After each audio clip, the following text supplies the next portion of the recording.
Hi, welcome to Hit Points. I'm Aaron. And I'm Luke, and today is episode 9. Almost 2 digits. And so today, if I was smart enough to put a cube pun in the title, you might be thinking that we're going to do something related to Minecraft. And we're not. Sorry if that's what you wanted to see, but we've already done 2 Minecraft episodes already. More may be coming in the future. But today, we're going to focus on the phenomenon known as the Rubik's Cube. For those of you who don't know, this is a 3x3x3 cube made of squares. You can simply turn them. That's the idea. And basically you scramble it up like so. Then the challenge is to solve it, to get it back where it was before. Yeah. So, a little bit of background before Aaron, the cube expert, gets into his stuff. So, the Rubik's Cube was invented by the architect, I think Erno Rubik, in 1974 as a way for students to visualize 3D movement.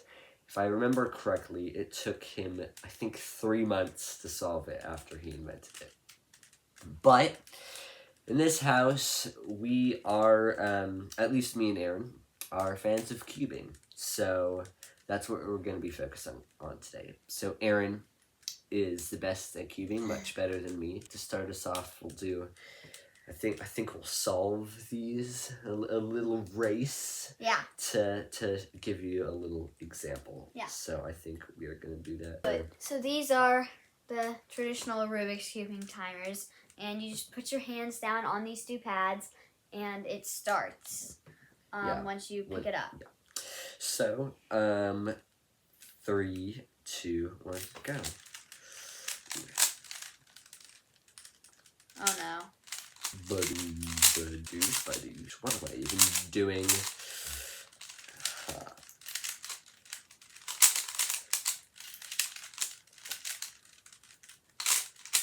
Now this looks very complicated. Yeah. I don't know exactly how this works, but it does, and hopefully we'll get into a little bit of that today.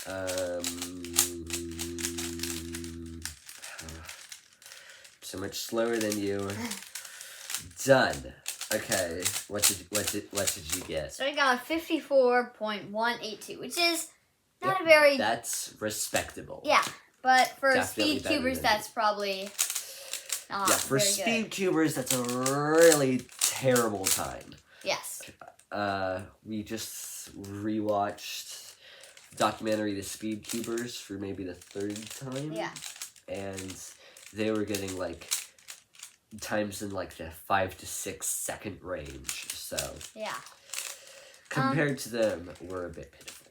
Yeah, so there are actually different types of Rubik's Cubes. That's true. This is the original one. This is the standard. This is the one I have. Aaron's got a box of them. I've got this one, and it's like standard, but you know, the thing about this is that you can easily kind of like get caught in like the, oh dear, I don't know if I know what I've just done.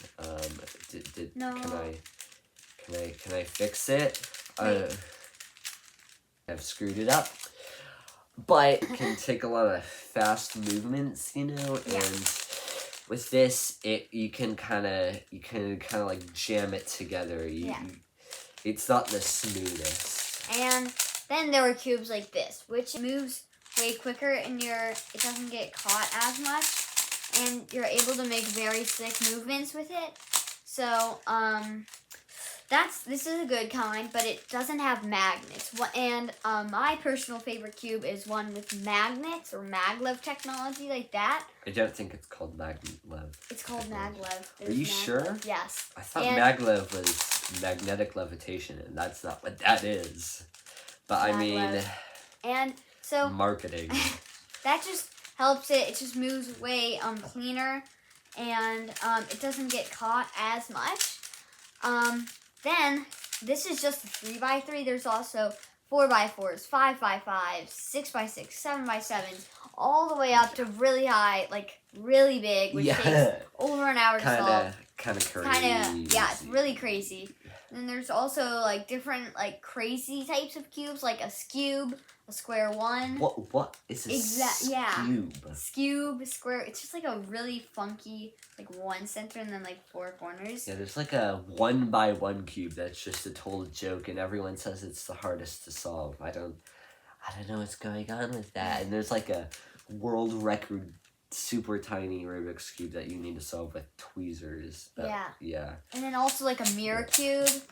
That's just insane to me. 4x4 right here, and then if I can just grab this in here, there's a little tiny 2x2.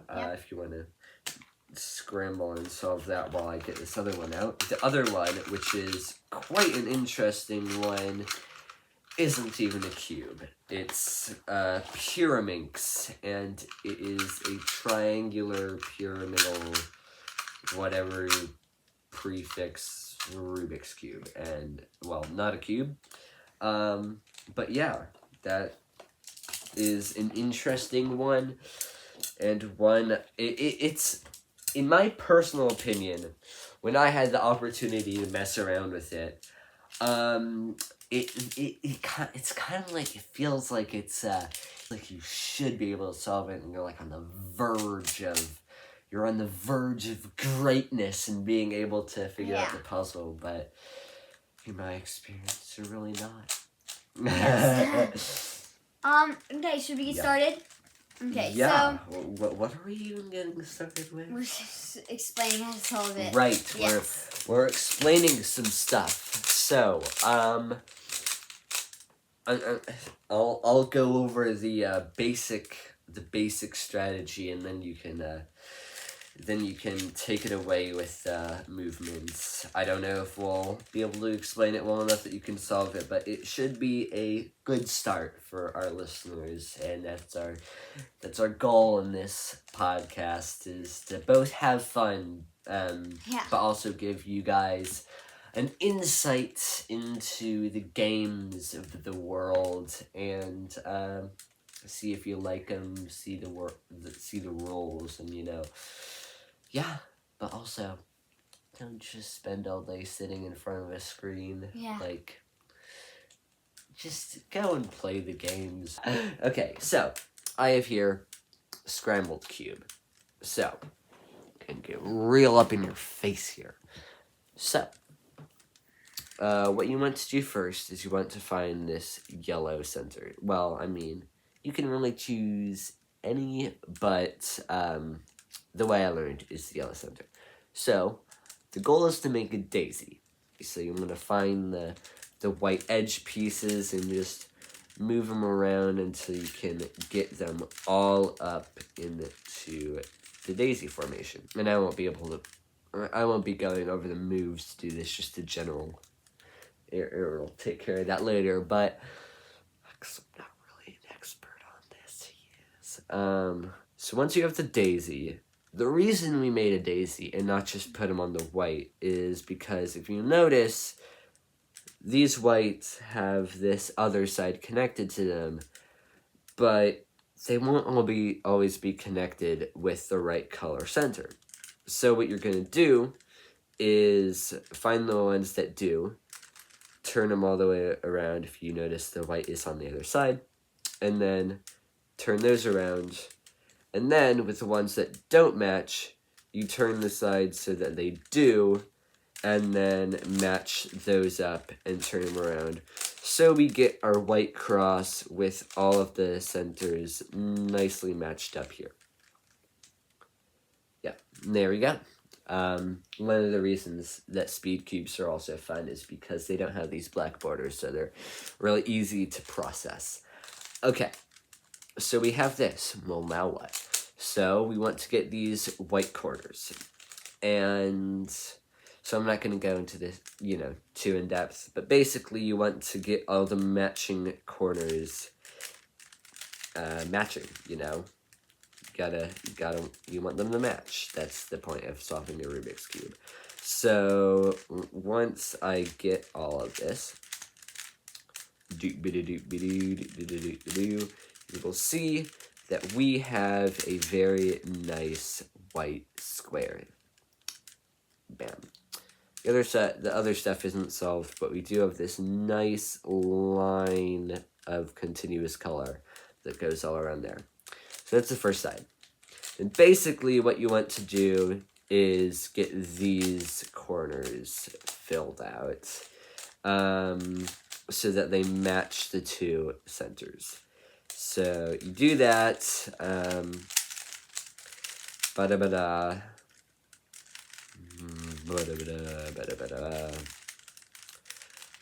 all that sort of stuff.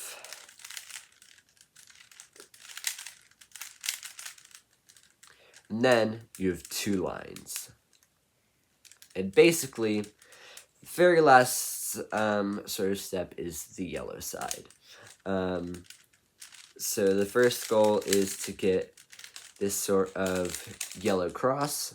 Obviously, we've got these two corner pieces here, but the main goal is the cross.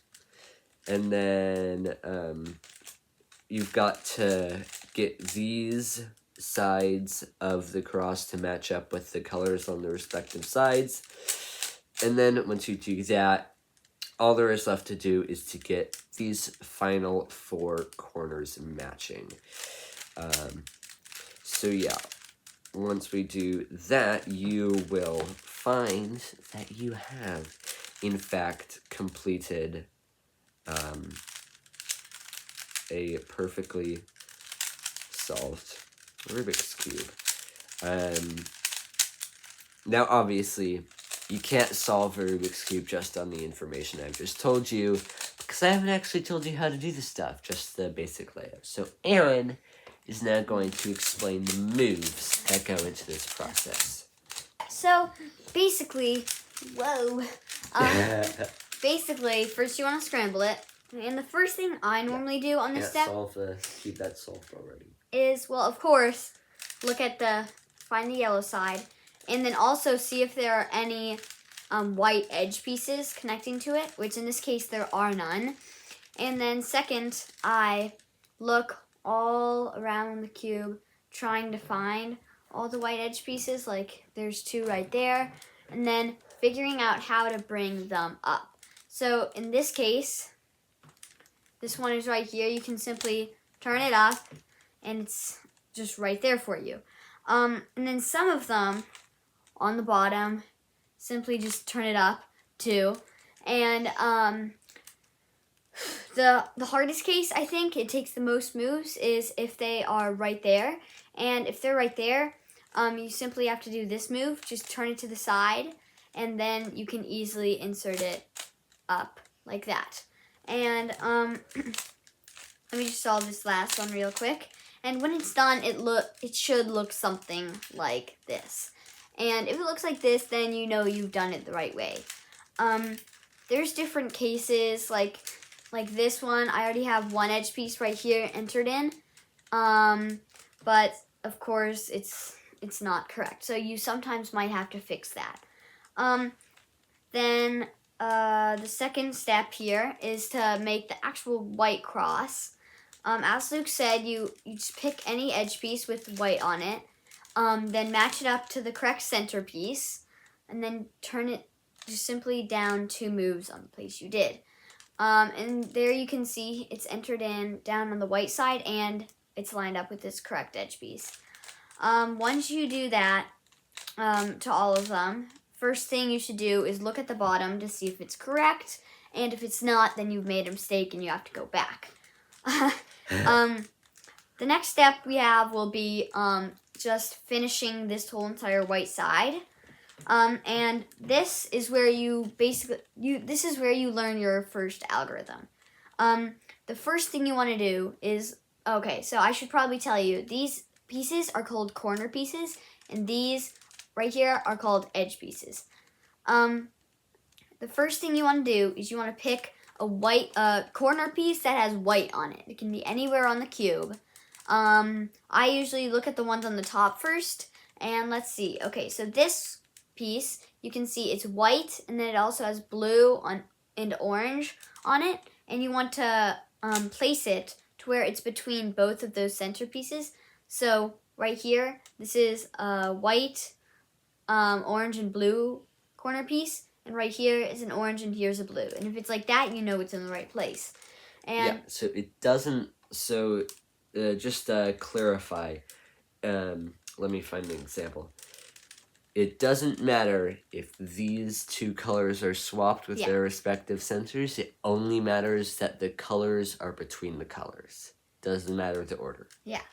And here is the algorithm you need to do.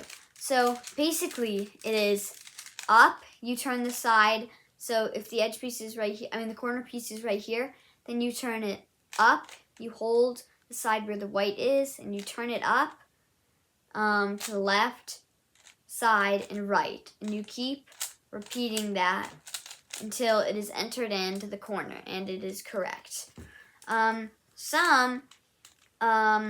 So let's see, this one is a green, orange, and white centerpiece. So you orient it between those two, and you simply do up, left, down, right, up, left, down, right, up, left, down, right, up, left, down, right, up, left, down, right. And sometimes it could take longer, and some are shorter. There is an example I wanted to show you where if it looks like this, like for each orientation, there's like a different number of moves it could take. But for the longest one, here's a tip. If you see it's on the exact, like once you orient it, you see that it's gonna like take a really long time for it to get entered in. You can simply just push it to the left, push this side up, push it back to the side, and then push it down. And that's just an easier way. It might be a little bit harder at first, but it is an easier way if there is a long move. So that's a trick that you could use to cut down on speed. Now we're at our second step. Basically, it's solving the second layer. For this step, what you want to do is you want to find an edge piece that's on the top that does not have yellow on it. So we couldn't use this one because it does have yellow on it, but even though it has orange, you can't use it because it has yellow. So for example, I'm going to find this one. It is orange and green, and the color on the bottom is orange. And that means you want to line it up with the orange centerpiece, like so. Then you want to look what color is on the top. In this case, it's green. And for me, the green is on the left side. This is very important. You want to push green to the left, then up. So you push green to the left, and then up, right, down, left. Turn the cube so you can insert that white back in. Up, left, down, right. And that might be really confusing, but once you do that, it is entered in. Here's another example. I just matched the red and blue up with blue. Now, red is to the right this time. You can do this for either side, depending on what color it is. In this example, it's left first. So you do left, and then up, side, down, other side, and then side, up. Oh, shoot. Okay, so to the left, and then up. And then it's important you have to enter this white piece back in, or else it would mess it up. And there we go. We have another piece entered. So I really want to stress the importance of learning this one. Well, it's called an algorithm, but that kind of feels like a scary word. Yeah. Basically, it's a series of moves that is really important in solving the Rubik's Cube.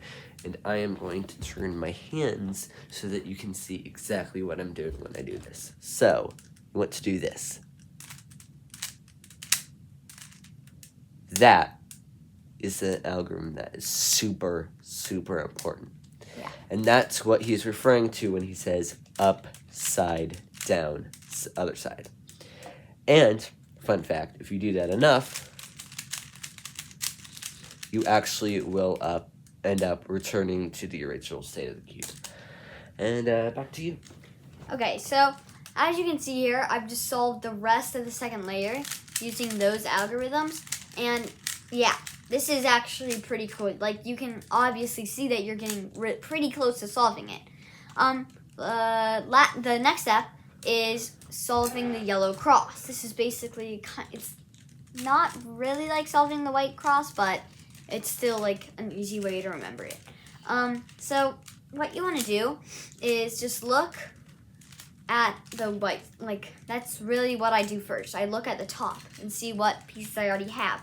What we want to do is make a straight line with these yellow pieces.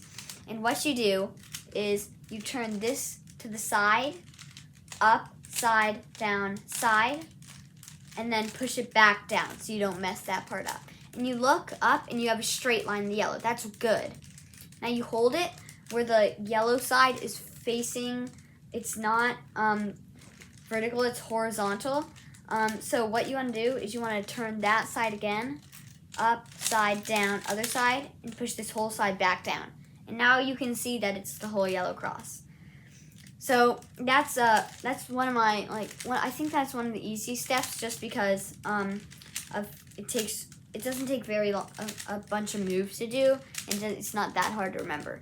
The next step is solving these edge pieces so all of them are connected with their things. Like, this is connected. And the way you do that is you match up as much as you can. The most you can have is 2 at this step. And see, there I was able to match up blue and orange. And what you want to do is you want to hold one of those to your right and one to the back of you.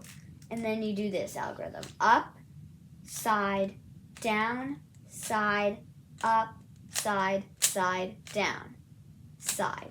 And now you can see all of them are correct. Well, no. Oh, wait. Yeah. I thought you were talking. I kind of like zoned out. Yeah. I thought you were talking about the corners. I'm like, the corners aren't right. What are you talking about? But no, you're talking about the sides. Yeah. Like... This next step is one of my favorites, just because of what the algorithm is. This is making sure all these sides are in the right place, not solved, but in the right place. And so what you want to do is you want to look if these last yellow corners are in the right place. And by in the right place, I mean, like, just look at that one, and you want it to be between green and orange, but in the same, but not mess up this, the orientation of these edges. This one is not correct because it's between green and orange. This one isn't correct either because it's between blue and green. This one isn't correct because it's not in between red or green. Neither is this one, but this one is, because even though it's not like the right orientation, it is in between red and blue. So you want to face that to you. So for me, it would look like this, and you do this. You turn the top side to the left, then the right side up, and then back this side, up again, turn this way, enter that white piece back in, turn this way, and enter that white piece again. Then you circle the cube again, see if they're right. In this case, they're not. So you do the same algorithm, side up, side down, side down. When you look around, is that correct? Yes, all of these are correct. All of these are matched up with their pair. This is the last step, and also one of the trickiest to get right, because you flip the whole entire cube over, and if you mess one move up, then the whole thing will be messed up. But it also is one of the most simple algorithms. It's the one that we really want you to get right, because it's one of the most important. So it's up. So basically what you're trying to do is you're trying to insert these yellow pieces in. You do up, side, down, side, up, side, down, side, up, side, down, side, up, side, down, side, until this is entered in. Now, when this is entered in, you turn it to the side. You don't turn the whole cube, you turn only the bottom to the side. And then you keep doing that. That one's entered in now. Don't let this fool you. Even because this is fooled, it's not done yet. You have to turn this to the side again. Do that algorithm again. Oh, shoot. And now falling off the couch there. Turn it one more time and do that algorithm one last time. And there you have it. Cube solved. Yes. Mind blown. Yeah. Yeah. So there you have it. Yes. Cubes. Super fun, like fidget toy, mind game. Yeah, so I hope you enjoy playing around with the Rubik's Cube. It's a really fun toy, and as always, you can look into the Pure Minx or 2x2 or 4x4, which we may return to. But yeah, for now, I wanted to give you a little sneak peek of our upcoming episodes. So, first of all, our next episode is going to be a voyage into the Minecraft server, The Hive, and its minigames. Yes. And that we recorded that a while back, actually, in preparation, because we thought we'd be releasing it a lot sooner, so there may be some, like, references to older stuff or something.